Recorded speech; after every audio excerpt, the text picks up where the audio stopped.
بسم اللہ الرحمن الرحیم۔ تو پیارے دوستو، انشاءاللہ آج عاشورہ کے فضائل اور محرم کے فضائل سننے کی کوشش کریں گے، تو اینڈ تک اس ویڈیو میں ضرور شامل رہیے گا، انشاءاللہ بہت ساری معلومات حاصل ہوگی۔ عاشورہ یعنی 10 محرم الحرام کے روز ملک کے رے میں قاضی کے پاس ایک فقیر آ کر عرض گزار ہوا، میں ایک بہت غریب اور عیال دار آدمی ہوں، آپ کو یوم عاشورہ کا واسطہ میرے لیے 10 کلو آٹا، 5 کلو گوشت اور 2 درہم کا انتظام فرما دیجئے۔ قاضی نے ظہر کے بعد آنے کا کہا۔ جب فقیر وقت مقرر پر آیا تو عصر میں بلایا، وہ عصر کے بعد پہنچا، پھر بھی کچھ نہ دیا، خالی ہاتھ ہی بھیج دیا۔ فقیر کا دل ٹوٹ گیا اور وہ رنجیدہ ایک غیر مسلم کے پاس پہنچا اور اس سے کہا، آج کے مقدس دن کے صدقے مجھے کچھ دے دو۔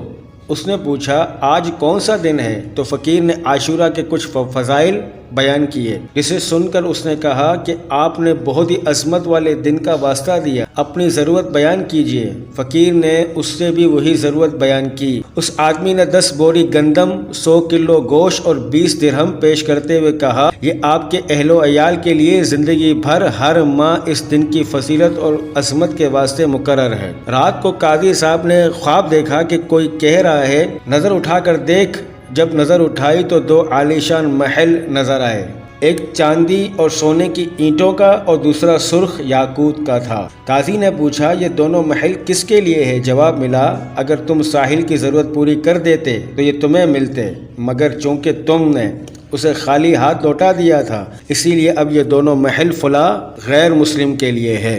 قاضی صاحب بیدار ہوئے تو بہت پریشان تھے۔ صبح ہوئی تو غیر مسلم کے پاس گئے، اسے پوچھا، کل تم نے کون سی نیکی کی ہے؟ اس نے پوچھا، آپ کو کیسے علم ہوا؟ قاضی صاحب نے اپنا خواب سنایا، پیشکش کی کہ مجھ سے 1 لاکھ درہم لے لو اور کل کی نیکی مجھے دے دو۔ اس غیر مسلم نے کہا کہ میں روئے زمین کی ساری دولت لے کر بھی اسے فروخت نہیں کروں گا، اللہ پاک کی رحمت اور عنایت بہت خوب ہے۔ یہ کہنے کے بعد وہ کلمہ پڑھ کر مسلمان ہو گیا۔ تو پیارے دوستوں، اسلامی سال کا پہلا مہینہ محرم ہے۔ اس ماہ مبارک کی حرمت یعنی تعظیم کی وجہ سے اسے محرم کا نام دیا گیا۔ اللہ پاک نے اسلامی سال کا آغاز محرم کے بابرکت مہینے سے فرمایا اور ہمیں اس میں اجر و ثواب، خیر و برکت کے کثیر مواقع عطا فرمائے۔ بندہ مومن کے لیے اپنا پسندیدہ بندہ بننے کی راہیں کھول دی تاکہ سال کے شروع ہی سے بندہ اپنے رب کے قریب ہو جائے اور توبہ کرے تو اس کے گناہ بخش دیے جائیں، نیکیوں کا اثر بندے پر سال کے اختتام تک رہے، حتیٰ کہ سال کا آخری مہینہ ذوالحجۃ الحرام بھی عبادت میں گزاریں۔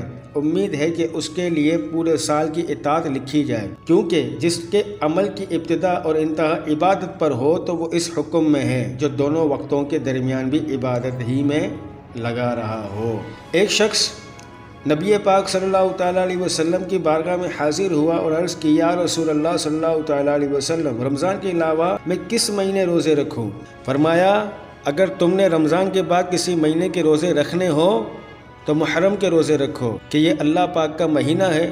اس مہینے میں ایک دن ہے جس میں اللہ پاک نے ایک قوم کی توبہ قبول فرمائی اور دوسروں کی بھی توبہ قبول فرمائے گا۔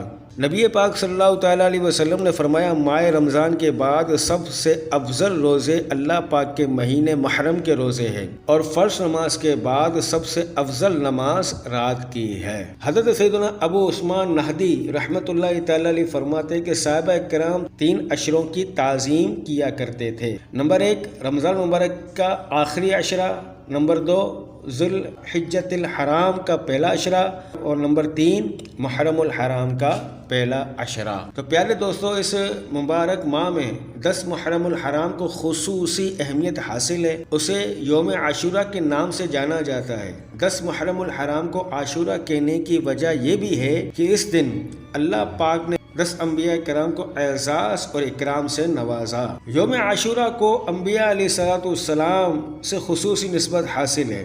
نمبر 1 یوم عاشورہ کو حضرت سیدنا موسیٰ علیہ السلام کی مدد کی گئی اور فرعون اس کے پیروکار سمیت ہلاک ہوئے۔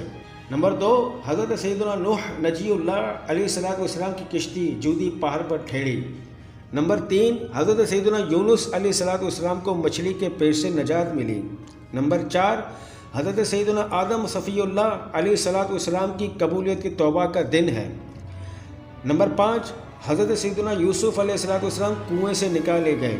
نمبر 6، اسی دن حضرت سیدنا عیسیٰ روح اللہ علیہ السلام کی ولادت ہوئی اور اسی دن آپ علیہ السلام کو آسمان پر اٹھایا گیا۔ نمبر 7، عاشورہ کے دن ہی حضرت سیدنا داؤد علیہ السلام کی توبہ قبول ہوئی۔ نمبر 8، حضرت سیدنا ابراہیم خلیل اللہ علیہ السلام کی اسی دن ولادت ہوئی۔ نمبر 9، حضرت سیدنا یعقوب علیہ السلام کی بینائی کی کمزوری اسی دن دور ہوئی۔ نمبر 10، حضرت سیدنا ادریس علیہ السلام کو آسمان پر اٹھایا گیا۔ نمبر 11، اسی روز اللہ پاک نے حضرت سیدنا ایوب علیہ السلام کی آزمائش دور فرمائی۔ نمبر 12، یوم عاشورہ ہی کو حضرت سیدنا سلیمان علیہ السلام کو بادشاہت عطا ہوئی ہے۔ تو پیارے دوستو، شروع میں عاشورہ کا روزہ مسلمانوں پر فرض تھا، پھر روزہ رمضان سے اس کی فرضیت منسوخ ہو گئی تھی۔ اب عاشورہ کا روزہ رکھنا فرض نہیں، مگر اس دن کا روزہ رکھنے والے کے لیے بڑا ثواب ہے۔ پیارے آقا صلی اللہ تعالیٰ علیہ وسلم نے ارشاد فرمایا، مجھے اللہ پاک پر گمان ہے کہ عاشورہ کا روزہ 1 سال پہلے کے گناہ مٹا دیتا ہے۔ دوسرا فرمان ہے کہ پیارے آقا علیہ السلام نے ارشاد فرمایا، عاشورہ کا روزہ 1 سال کے روزوں کے برابر ہے۔ حضرت سیدنا فتح بن شخرف رحمۃ اللہ تعالیٰ علیہ فرماتے ہیں کہ میں روزانہ چونٹیوں کے لیے روٹی توڑ کر ڈالتا تھا، جب 10 محرم کا دن آتا تو چونٹیاں اسے نہ کھاتی۔ حضرت سیدنا ابو الحسن علی بن عمر قزوینی رحمۃ اللہ تعالیٰ علیہ فرماتے ہیں کہ 10 محرم کو چونٹیاں بھی روزہ رکھتی ہے۔ تو پیارے بھائیوں، یوم عاشورہ یعنی 10 محرم الحرام کی رات آئے تو غسل کیجیے، کیونکہ اس رات آب زمزم تمام پانیوں میں شامل کر دیا جاتا ہے اور اس رات غسل کرنے سے پورا سال بیماریوں سے حفاظت رہتی ہے۔ تو امید ہے کہ بہت سی اچھی معلومات اس ویڈیو سے آپ کو ہوئی ہوگی یوم عاشورہ کے متعلق۔ تو انشاءاللہ ملتے ہیں ایک اور اچھی ویڈیو کے ساتھ، تب تک اپنا بہت زیادہ خیال رکھیں۔ اللہ حافظ۔